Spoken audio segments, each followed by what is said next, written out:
All right, this is section 3.1 where we're talking about lines and angles. So here's are some of the essential understandings for the day. Not all lines and not all planes intersect.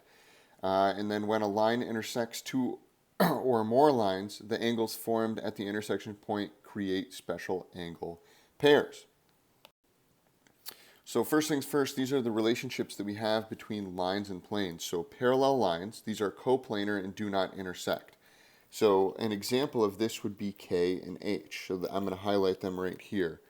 So K and H are going along and they'll never touch because they're parallel. And the way that we denote that is by putting these lovely arrows on it, and that lets us know that they are parallel. Skew lines. A skew line is non-coplanar and they do not intersect. So for example, J intersects K right here, but J does not intersect H, and nor will it ever. So J and H are going to be skew lines.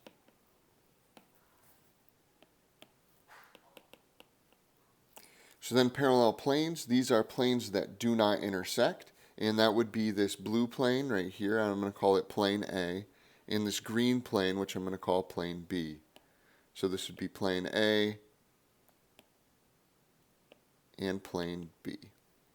And those will never touch. They're just basically two different surfaces. I like to think of, the table that you might be working on right now and the floor. If I were to extend these out forever, if it was a perfect setup, they would never ever touch, and that's two parallel planes. If planes intersect,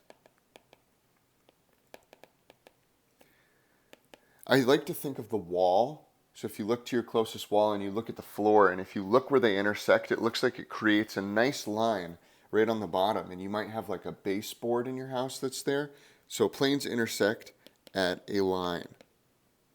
And that's an important piece to remember as we go forward.